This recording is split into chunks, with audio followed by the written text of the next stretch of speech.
Pinili ng Meralco Bolts na mag-reset at tumingin sa mga kaya nilang kontrolin matapos sayangin ang malaking bentahe sa 195 na pagkatalo kontra TNT Tropang 5G sa Game 1 ng PBA Season 50 Philippine Cup Semifinals. Umabot sa 21 points ang naging lamang ng Meralco at may 16 points pang kalamangan pagpasok ng ikatlong quarter.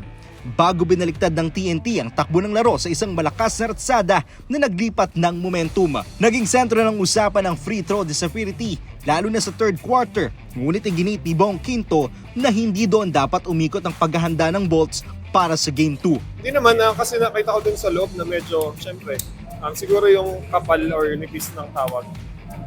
Siguro sa parehong ano dun. Pero actually, hindi ganun yung lagi ko iniisip eh. Siguro, yung nangyaring game kanina is sa amin yun.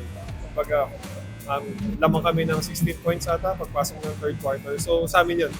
Kumbaga, kung ano man yung nangyayari sa labas, yung mga tawagan, siguro hindi ko na masyadong iaano yung kung ano man yun. Kasi syempre sa committee na yan, sa PBA na yan. So for me, yung kaya lang namin i-control, yung kaya nga yung laki ng lamang namin, siguro dapat yun yung pag-priority namin. Huwag namin isipin yung mga bad calls. Kasi ganun din naman, may mga good calls din naman. So, syempre tao lang, referee lang din, nagkakamali din. Sa part na nila yun. Kumbaga, sa amin, kami as a player, maglalaro lang kami.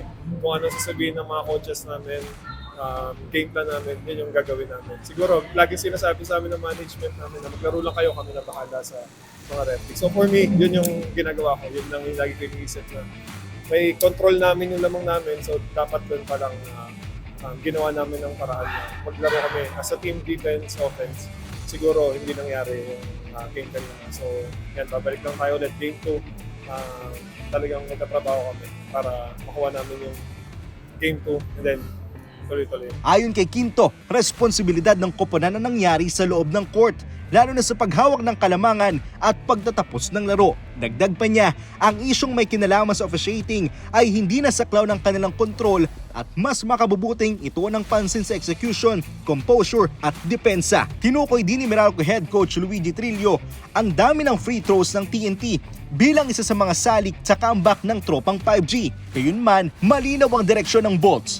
Ayusin ang sariling laro, patibayin ang depensa laban sa downhill attacks ng TNT at maging mas matatag sa mga krusyal na sandali. Sa loob ng koponan, paulit-ulit ang mensahe. Ang mga manlalaro ay maglalaro at ang pamunuan ang bahalang humawak sa iba pang usapin. Sa pagpasok ng Game 2, target ng Meralco ang mas maayos na pagtatapos ng quarters at mas disiplinadong depensa upang mabawi ang kontrol ng serye. Siguro talaga, yung focus talaga. Kasi after nung halftime, yun talaga yung lagi namin sinasabi. Huwag kami mag-relax na mag 0-0 ulit, back to 0. Kasi pag inisip namin na lamang kami, doon kami nagiging comfortable sa sa loob ng court. So siguro yun yung pinaka-importante sa amin ngayon is yung communication namin. Kahit anong nangyayari sa loob ng court, dapat yung focus namin hindi mawawala. Kung gaano man kataas yung score namin, gaano man kataas yung lamang ng kalaban namin, dapat yung focus namin is pareho lang. Hawak na ng TNT ang 1-0 bentahe sa best of 7. Ngunit para sa Meralco, ang Game 2 ang pagkakataong patunayan na ang Game 1 ay aral, hindi hatol sa kanilang kampanya sa semifinals. Ako, si Isaiah Mirafuentes, Abante, Sports Now na.